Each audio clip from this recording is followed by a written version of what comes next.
Sana lahat po tayo ay may dalang Bible.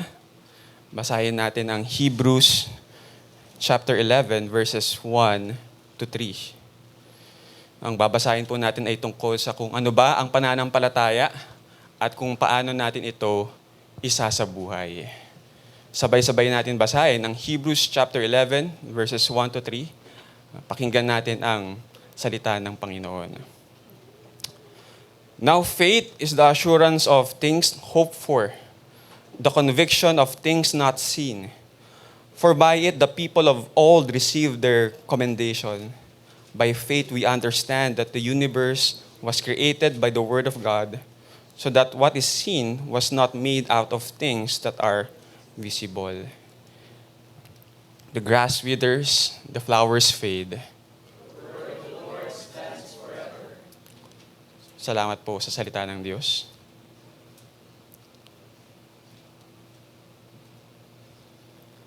Ano ba ang ibig sabihin ng faith o pananampalataya? Marami sa atin dito dahil matagal na tayo sa simbahan ay maaaring meron na tayong kaalaman sa kung ano ang kahulugan ng pananampalataya. Marami sa atin na naiintindihan na tayo lamang ay maliligtas sa pamamagitan ng pananampalataya kay Kristo at hindi sa pamamagitan ng ating mga mabubuting gawa. Sa ating series on the Gospel of John, nalaman natin na kung sino man ang sumampalataya kay Kristo ay hindi mapapahamak kundi magkakaroon ng buhay na walang hanggan. Ang kahulugan ng pananampalataya ayon sa Biblia ay tumutukoy sa kaligtasan. Pero ito rin ay angkop para sa ating buhay. Sabi sa Hebrews, kung walang pananampalataya, hindi magiging ayon sa kalooban ng Diyos ang ating mga buhay. Alam natin na pananampalataya ay bunga ng pakikinig at ang pakikinig naman ay bunga ng pangangaral tungkol kay Kristo.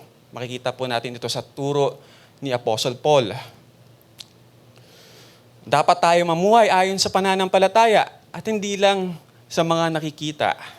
We live by faith and not by sight. Tayo rin ay itinuring na matuwid ng Diyos pamamagitan ng pananampalataya kay Kristo. Ito ang mga ilan sa mga alam natin na kahulugan tungkol sa pananampalataya.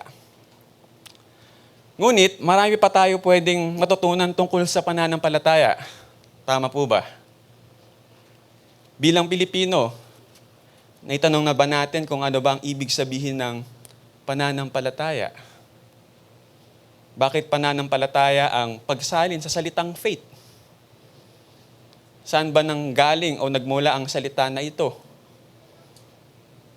Nagbigay ng pagsusuri tungkol sa salitang pananampalataya si Dr. Bobby Guevara, isang theology professor sa Ateneo de Manila. Sabi niya, ang salitang pananampalataya ay pagsasama ng dalawang salita, pananam at palataya. Ibig sabihin, may kaunting tikim, pananam, at lahat ng iba ay palataya. Ang salitang pananam daw ay may koneksyon sa kaunting tikim, may onting pagnamnam, may pagranas. At ang salitang palataya naman ay galing sa salitang taya. Tinataya natin yung buhay natin para sa katotohanan na ating pinaniniwalaan. Ibig sabihin, ang salitang pananampalataya pala ay maaaring nangangahulugang pagtaya sa iyong naranasan. Kumbaga, itataya natin ang ating buhay sa ating naranasan. Itataya natin ang ating buhay sa naranasan natin sa ating Panginoon. Ito po yung ibig sabihin ng pananampalataya. Bakit ko ba ito sinasabi? Ganito ang ginawa ng author ng Hebrews. Upang maintindihan ng mga tumanggap ng kanyang mga salita kung ano ba ang ibig sabihin at ano ba ang ginagawa ng pananampalataya sa buhay ng isang sumusunod kay Kristo. Nagbigay po siya ng kahulugan kung ano pong ibig sabihin ng pananampalataya. Mahalaga ito na malaman o maunawaan upang ang mga mananampalataya ay magpatuloy hanggang wakas. Pagkatapos banggitin ng author ng Hebrews ang sinabi sa Habakuk, "My righteous one shall live by faith." O ang matuwid ay mabubuhay sa pamamagitan ng kanyang pananampalataya. Ibig sabihin po, tinupad po ng Diyos ang kanyang pangako na pinadala niya po yung hinirang niya na anak, kaisa-isang anak na si Jesus. At ng mga taong tinuring niyang matuwid ay dapat na mamuhay sa pananampalataya. Nagpatuloy siya magpaliwanag kung ano ba ang ibig sabihin na mamuhay sa pananampalataya. Ito ang pag-aaralan natin ngayong hapon. Ang unang bahagi ng Hebrews chapter 11 ay nagbigay ng kahulugan kung ano ang ibig sabihin ng pananampalataya at kung ano ang ginawa nito sa buhay ng mga tao. Importante na malaman natin ang ibig sabihin ng pananampalataya upang tama natin to na maisabuhay. Ang pananampalataya at buhay ay magkasama at hindi pwedeng paghiwalayin sa buhay ng isang Kristiyano. Pinamagatan ko ang sermon natin ngayong hapon, Living by Faith. Living by Faith. Kinuha ko sa nakaraan natin na pag-aaral kung saan sinabi sa Hebrews chapter 10, "My righteous one shall live by faith." Ito po yung nais nating puntahan kung saan tayo dinadala ng author ng Hebrews. Sa ating sermon, gusto natin alamin kung paano ipapamuhay ang pananampalataya. First, makikita po natin ito sa ating service bulletin. Ito po ay magiging guide natin sa ating pag-aaral ngayong hapon. Makikita po natin ito sa page 20. Ito po yung 3 punto na meron tayo kung paano ba natin ipapamuhay ang pananampalataya. First, faith believes the promises of God. Ang pananampalataya, ang paraan na binigay ng Diyos upang tunay natin paniwalaan ang kanyang pangako. Second, faith receives the approval of God. Alam po natin na faith pleases God. Nalulugod ang Diyos sa ating pananampalataya. Third, faith perceives the work of God. Sa pamagitan lang po ng pananampalataya na maiintindihan at maunawaan po natin ang gawain ng Diyos.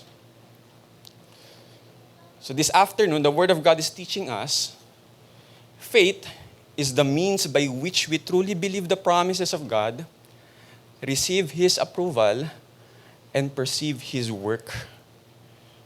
Itinuturo sa atin ng salita ng Diyos na ang pananampalataya, ang paraan upang tunay natin paniwalaan ang pangako ng Diyos, matanggap ang kanyang pagsang-ayon, at maintindihan ang kanyang gawain. Para sa mga kids, alalahanin nyo itong 3 points at itanong nyo kay mama at papa kung ano bang ibig sabihin nito. First point, believe. Elia, no? First point, believe. Paniwalaan nyo ang mga pangako ng Diyos. Second point, receive. Ang pananampalataya ay nakakalugod sa Diyos. Sa pamamagitan ng pananampalataya ay makakatanggap kayo ng pagsang-ayon sa Diyos. Third, perceive. Sa pamamagitan ng pananampalataya, tunay nyo maiintindihan ang gawain ng Diyos. Ang salita ng Diyos ay tinuturuan kayo na ang pananampalataya ay ang pagtitiwala sa Diyos. Paniniwala sa kanyang mga pangako.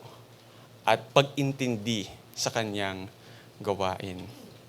So kids, remember our 3 key words: believe, receive, and perceive. Believe, receive, and perceive. So we will now turn to our first point. Faith believes the promises of God. Let's read verse 1 in order for us to familiarize ourselves. Now faith is the assurance of things hoped for, the conviction of things not seen. Sa Tagalog po, ang pananampalataya ay katiyakan na mangyayari ang ating mga inaasahan at paninindigan tungkol sa mga bagay na hindi nakikita. Ito ang kahulugan na binigay ng author ng Hebrews kung ano ang ibig sabihin ng pananampalataya. Isa lang ito sa mga napakaraming kahulugan ng pananampalataya na binigay ng Biblia. Napatungkulan natin yung mga iilan na kahulugan kanina, ibinahagi ko rin ito para maunawaan natin na may konteksto kung bakit ito sinabi o sinulat ng author ng Hebrews. Maaari natin sabihin na sila ay dumadaan sa pagdududa sa mga pangako ng Diyos. Kaya sila po ay pinapaalalahanan ng author ng Hebrews na ang pananampalataya ay pagtiwala sa mga pangako ng Diyos. Nagdududa po sila sa mga pangako ng Diyos dahil sa paghihirap at problema na kanilang pinagdaraanan nung panahon nila. Ngunit hinikayat ng author ng Hebrews ang mga tao na magpatuloy na mamuhay sa pananampalataya. Kaya makikita natin sa buong Hebrews chapter 12 na nagbigay siya ng listahan ng maraming kilalang figure sa Old Testament para magbigay ng halimbawa na itong mga tao na ito ay namatay na nagtitiwala o nananampalataya sa pangako ng Diyos. Pinakita ng mga taong ito ang ganap na katiyakan nila na gagawin ng Diyos at mangyayari ang lahat ng kanyang pinangako. Napakahalaga na malaman at mapaalalahanan sa gitna ng pinagdadaanan ay merong Diyos na maaasahan. Diyos na maaasahan natin na tutuparin niya ang kanyang pangako. Pwede rin natin ito itanong, ano ba yung mga inaasahan ng mga tao? Una, siguro inaasahan nila na makakaalis at makakalaya sila sa paghihirap na kanilang pinagdaraanan.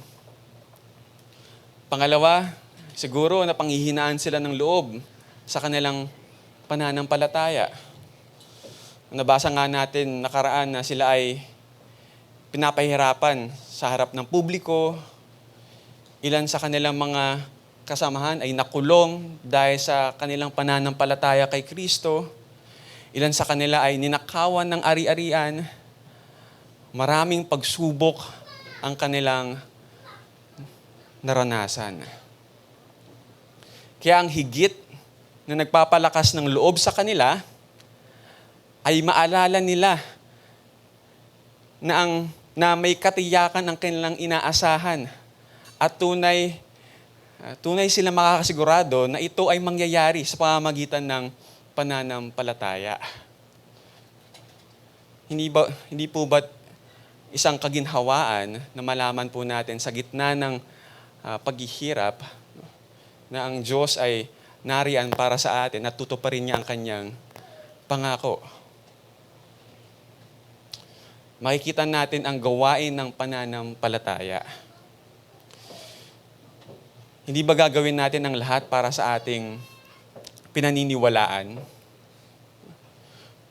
Kung titignan natin yung buhay ng ilan sa kilalang figure sa Old Testament, katulad ni Noah, nakayanan niya bumuo at makagawa ng arko na kayang magligtas sa kanila sa paparating na matinding baha. Si Noah ay nakaranas din ng pangungutya sa mga tao at paghihirap sa pagbuo ng arko. Mahigit 100 niya po ginawa yung arko at hinintay niya po yung pangako ng Diyos. At alam po natin, tinupad ng Panginoon ang kanyang pangako. Nagkaroon nga ng malakas na ulan at matinding baha. Naligtas si Noah kasama ang kanyang pamilya sa pamamagitan ng kanilang pananampalataya at pagsunod na bumuo ng arko. Natanggap ni Noah ang parangal ng Panginoon. Pinapaunawa po ng author ng Hebrews na ganoon din sa kanila, ganoon din sa sitwasyon nila, na sila ay makakaasa sa Diyos na mangyayari at maaasahan nila ang pangako ng Diyos. Sa katotohanan, mas higit pa yung kasiguraduhan dahil kay Kristo. Makakatiyak sila na sila ay maaalis sa kanilang pinagdaraanan. Sila ay makakalaya sa pagkakaalipin sa kasalanan. Sila ay magkakaroon ng katarungan sa lahat ng paghihirap na naranasan.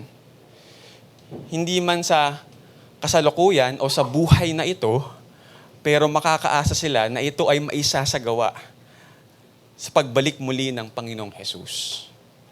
Ito yung pag-asa na meron tayong mga Kristiyano. Pero, kasama nito ang paninindigan tungkol sa mga bagay na hindi nakikita. Maaaring ilan sa kanila ay naghihintay sa muling pagbalik ni Jesus. Hindi nila literal o pisikal na makita ang paghahari ng Panginoong Hesus. Hindi nila makita ang pagkilos ng Diyos sa kanilang mga problema at pinagdaraanan. Ngunit kasama sa pananampalataya ang paninindigan kahit hindi nila ito nakikita. Ang lolo ko po sa mother side, palagi sila sa simbahan dahil ang kapatid niya ay chaplain at pastor. Methodist po sila. Naalala ko na kapag may nangyayaring masama sa bansa, ang palagi nilang sinasabi ay, malapit na dumating ang Panginoon. Nakita ko na tumanda, ng hina, at nagkasakit ang lolo ko. Noong may sakit na siya, at palagi pa rin nababanggit na malapit na ang dumating ang Panginoon, napasabi na lang ang lolo ko, buong buhay ko na hinihintay ang Panginoon. Kailan ba talaga siya dadating? Namahinga siya na naghihintay na makita ang pagdating ng Panginoon. Pero hindi ba totoo sa atin? Totoo ba sa atin na naghihintay din tayo sa pagdating ng Panginoon? Ang palagi pa nga nating tanong ay, how long, O Lord? Katulad ng sinabi ni King David. Gaano pa ba katagal, Panginoon? Ang pananampalataya ay may kasamang katiyakan at paninindigan na mangyayari ang lahat ng mga pangako ng Diyos. Mga mahal kong kapatid, paano ba natin isinasabuhay ang ating pananampalataya? Sana ay meron tayong kumpiyansa at katiyakan sa mga pangako ng Diyos sa Kanyang salita. Minsan man ay hindi natin ito literal na makita. Ito po ay malabo at hindi natin maintindihan ng nangyayari. Pero makakaasa tayo sa Diyos. Sa pamamagitan ng pananampalataya, tayo ay magpapatuloy na pagkatiwalaan at panghawakan ng Kanyang mga pangako. Sana kaya natin itaya ang buhay natin na makakaasa at mangyayari ang lahat ng pangako ng Diyos. Ang pananampalataya, ang paraan na binigay ng Diyos upang tunay nating paniwalaan ang Kanyang pangako. Tunay natin paniwalaan ang Kanyang salita. Kung wala pong pananampalataya, na ang Diyos ang libreng kaloob na nagbigay nito sa atin sa pamamagitan ng Kanyang grasya o kabutihang loob, ay hindi po natin paniniwalaan kahit isang pangako ng Diyos. Maaaring alam po natin yung sinabi sa salita ng Diyos. Maaaring meron tayong naintindihan kahit onte, pero hindi natin to kailanman pagkakatiwalaan o pananampalatayaan kung hindi lang tayo binigyan ng grasya at kabutihang loob ng Diyos na manampalataya sa Kanyang pangako.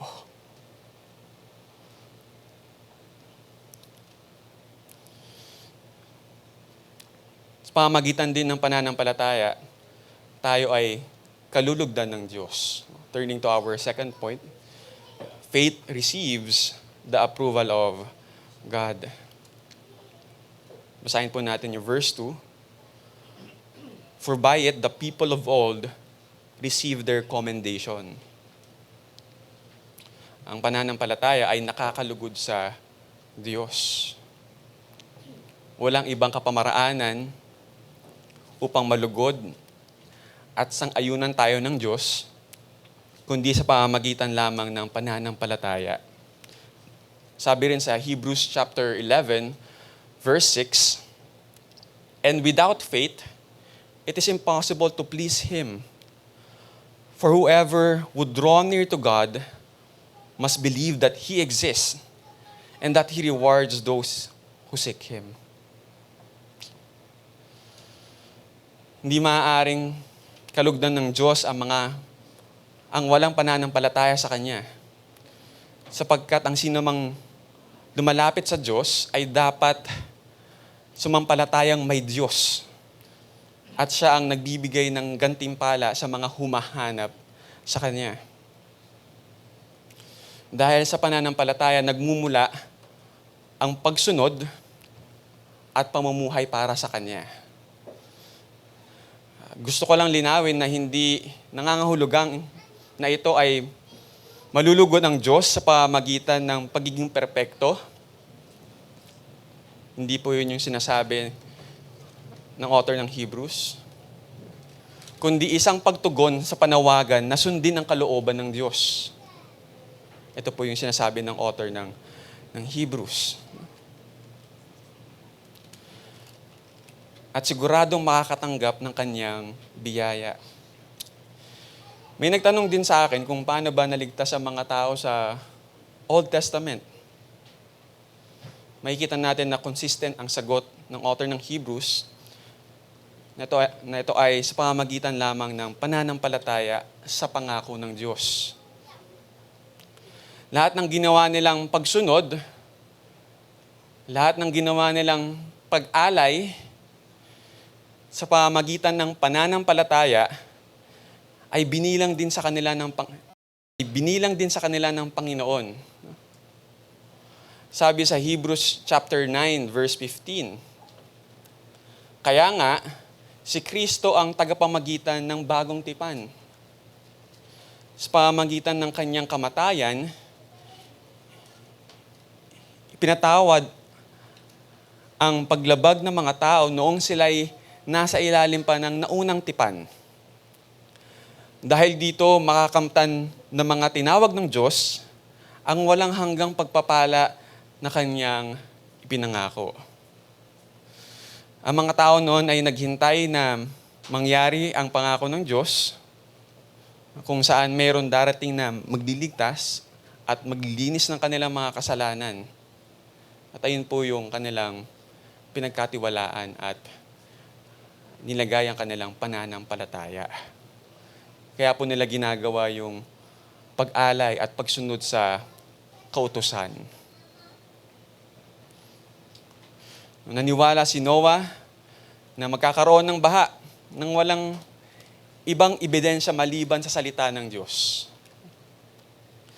Si Abraham ay naniwala sa Diyos at ito ay binilang sa kanya bilang katuwiran. Naniwala rin siya sa pangako ng Diyos. Dahil sa pananampalataya, sumunod si Abraham nang siya'y utusan ng Diyos upang pumunta sa isang lupaing pinangako sa kanya. Sumunod nga siya, kahit hindi niya alam kung saan siya pupunta. Makikita po natin ito sa verse 8 ng Hebrews chapter 11. Natanggap ni Abraham ang pinangako sa kanya ng Diyos. Mapapansin po natin na Ang mga naglalagay ng kanilang pananampalataya sa Diyos at sa Kanyang salita, ang siyang tinatanggap ng Diyos. Sa pamamagitan ng pananampalataya, tayo ay tatanggapin ng Diyos. Ang mga taong binigay na halimbawa rito ay may iisang pagkakatulad.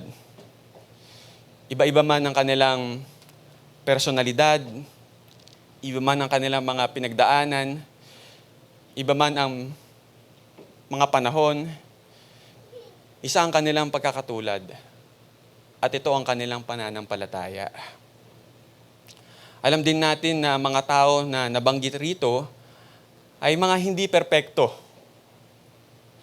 Si Noah ay uminom ng alak at nalasing. Si Abraham ay hindi nakapaghintay sa magiging anak niya kay Sarah. Kaya siya ay nakipagsiping kay Hagar na kanyang ninilbihan sa kanila. Alam natin na mayroon din silang mga kasalanan at kamalian. Ngunit, sila ay tinuring na tanyag dahil sa kanilang pananampalataya sa Panginoon. Ganon din po sa atin, no? Hindi tayo maliligtas, hindi tayo kalulugdan ng Diyos, o hindi tayo sasang-ayunan ng Diyos sa pagiging disente o mabait natin, kundi sa pamamagitan lang ng pananampalataya na ang Diyos mismo ang nagbigay at nagkaloob sa atin. Ang pananampalataya na nakakalugod sa Diyos ay yung buong nagtitiwala at may kumpletong pagsunod sa Kanya. Hindi ito nakataya sa ating sariling kakayahan at kapasidad. Kung walang pananampalataya, imposibleng malugod ang Diyos sa atin. Sapagkat ang pananampalataya ang daan upang tayo ay makalapit sa Kanya at magtiwala sa Kanya para sa ating kaligtasan. Binigay sa atin ng Diyos ang pananampalatayang kailangan upang siya ay malugod. Imposible ring mabuhay para sa Diyos ang sumunod at maglingkod sa Kanya at magpatuloy hanggang wakas ng walang pananampalataya. Ang buong buhay ng isang Kristiyano ay isinasabuhay sa pamamagitan ng pananampalataya. Church, ang pananampalataya, ang kapamaraanan na binigay sa atin ng Diyos upang malaya tayo makalapit sa Kanya at malugod siya sa ating buhay. Ang mga tao noon ay tinanggap ng Diyos sa pamamagitan lamang ng pananampalataya. At makakaasa rin tayo na sa pamamagitan ng pananampalataya kay Kristo ay tatanggapin tayo ng Diyos. Wala nang ibang kapamaraanan upang tanggapin tayo ng Diyos kundi sa pamamagitan ng pananampalataya kay Kristo. Kaya gawin natin lahat ng may pananampalataya. Ituon natin ang ating paningin kay Jesus lamang at wala nang iba. Sa Kanya nakasalalay ang ating pananampalataya. Mula simula hanggang katapusan. Makikita po natin ito sa Hebrews chapter 12 verse 2. That Jesus is the author and perfecter of our faith. Siya ang dahilan ng ating pananampalataya. At siya rin yung dahilan upang tayo ay makapagpatuloy sa ating pananampalataya. Tunay lang din natin maintindihan o maunawaan ang gawain ng Diyos sa pamamagitan ng pananampalataya. Turning to our last point, faith perceives the work of God. Let's read verse 3. By faith we understand that the universe was created by the word of God, so that what is seen was not made out of things that are visible. Dahil sa pananampalataya, Nauunawaan natin na ang sanlibutan ay nilalang sa pamamagitan ng salita ng Diyos. At ang mga bagay na nakikita ay ginawa mula sa mga hindi nakikita. Balikan po natin yung pinag-usapan natin kanina. Una, ang pananampalataya, ang paraan na binigay ng Diyos upang tunay nating paniwalaan ang kanyang pangako. Pangalawa, ang pananampalataya ay nakakalugod sa Diyos. Napag-usapan natin ang kahulugan at kung ano ang gawain ng pananampalataya. Makikita natin ngayon na tunay lang natin maiintindihan ang gawain ng Diyos sa pamamagitan ng pananampalataya. Dito, mauunawaan natin na kailangan pala ng pananampalataya upang maunawaan na ang buong daigdig ay nalikha sa pamamagitan ng salita ng Diyos.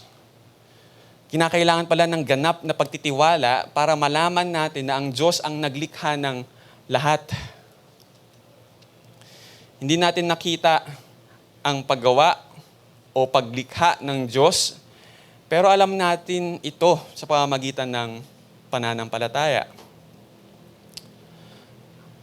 Ang kalikasan ng daigdig or the nature of the universe, ang pagkalikha o pasimula ng lahat ng bagay ay hindi maipapaliwanag sa pamamagitan ng mga katibayang nakikita ng ating mga mata.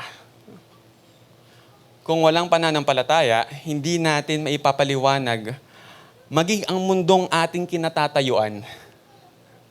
Ganito kahalaga ang pananampalataya sa ating buhay.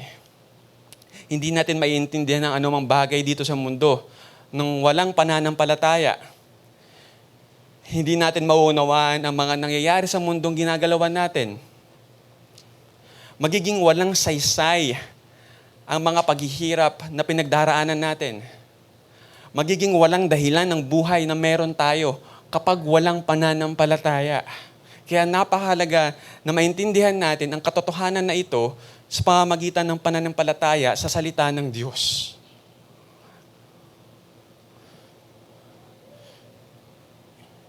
Itinuturo natin ito sa ating confessions para mas madali nating maalala at maunawaan. Kahit ang mga bata ay madali itong maintindihan. Ang unang 3 katanungan sa kids catechism ay patungkol sa Diyos na lumikha ng tao at ng mundo. At ginawa niya ito para sa kanyang kawalhatian. Hindi ba't madali lamang pong maintindihan at maalala? Pero maaaring alam natin ito. Pero iba pa rin kung tunay na tayo ay nananampalataya sa katotohanan na ito. Siguro lahat sa atin dito ay alam ang Diyos ang naglikha sa atin at nilikha niya tayo sa kanyang wangis. Alam din natin na ang Diyos ang naglikha ng mundo at buong daigdig. Pero madalas ay nakakalimutan natin na isabuhay itong katotohanan na ito. Kung tayo ay nilikha ng Diyos sa kanyang imahe, nararapat lang na dapat kinakatawan at isinasabuhay natin ito. Nakikita dapat ito sa ating karakter at sa ating mga kilos. Kung totoo na nananampalataya tayo sa Diyos, na siya ang naglikha ng lahat, ito ay dapat na magdulot ng ganap na pagtitiwala sa Kanya, na tayo ay patuloy niya na inaalagaan at inaalalayan sa kahit anong problema na ating nararanasan. Ito po yung kaibahan sa alam natin ang katotohanan patungkol sa katangian ng Diyos at kung tayo po ay totoong nananampalataya kung sino ang Diyos. Hindi lamang po ito nananatili sa ating intelektual, kundi nagiging totoo sa ating mga buhay. Ayun po yung kalikasan ng pananampalataya. Ito po yung gawain ng pananampalataya sa buhay ng isang Kristiyano.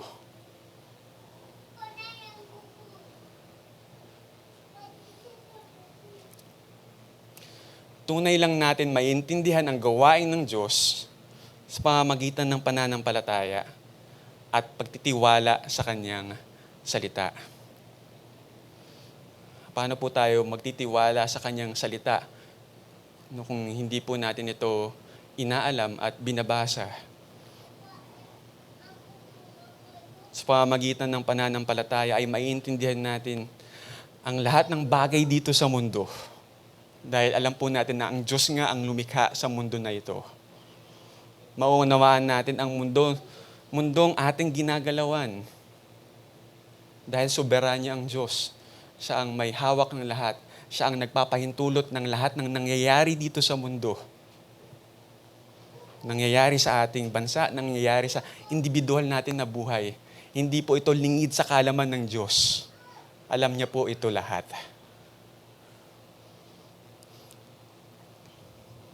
Nagkakaroon ng saysay ang ating mga paghihirap. No, hindi po walang saysay o walang dahilan yung mga paghihirap na nararanasan natin. Yung mga kasakitan na nararamdaman natin.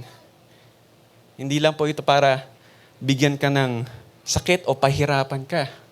Kundi ito po ay ginagawa ng Diyos o ginagamit ng Diyos upang ikaw ay tumugon sa Kanya, lumapit sa Kanya, makita mo yung pangangailangan mo sa Diyos na lumikha sa iyo. Nagkakaroon ng dahilan ang buhay na binigay sa atin ng Diyos. Sa pamamagitan ng pananampalataya kay Kristo, tayo ay naligtas at binigyan ng daan upang muling makalapit sa Diyos. Ito ang kahulugan at gawain ng pananampalataya sa buhay natin. Sa ating pagtatapos, ang pananampalataya ang paraan upang tunay nating paniwalaan ang mga pangako ng Diyos, matanggap ang Kanyang pagsang-ayon at maintindihan ang Kanyang gawain. Ang panalangin ko ay lahat tayo ay lumawak at lumalim sa ating pananampalataya sa Panginoon. Nais ng Diyos na ipakilala niya ang Kanyang sarili at paniwalaan ng Kanyang pangako. Ipinakita niya ito ng ganap noong dumating si Kristo, kung saan ang Kanyang buhay ay Kanyang itinaya para tayo ay matubos at mabayaran sa ating mga kasalanan. Pinakita ito nung dumating si Kristo kung saan siya ang larawan ng Diyos na hindi nakikita at pagtupad ng ipinangako. Kung tayo ay magtitiwala sa Kanya, ay makakaasa tayo na matitikman at mararanasan natin ang Kanyang kabutihang loob at kaginhawaan. Kaya itaya o ibigay natin ang buong buhay natin para sa ating paniniwala. Dahil naranasan natin yung kabutihan ng ating Panginoon. Hindi po ba't sinabi rin sa Psalms, taste and see that the Lord is good. Ito po yung pananampalataya na talagang na-eksperyensahan, naranasan natin yung kabutihan ng Panginoon sa buhay natin. Kaya ganun na lamang itataya natin yung buhay natin sa paniniwala na meron tayo. Ito po yung kahulugan ng pananampalataya. Magpatuloy tayo sa pamumuhay ng ating pananampalataya.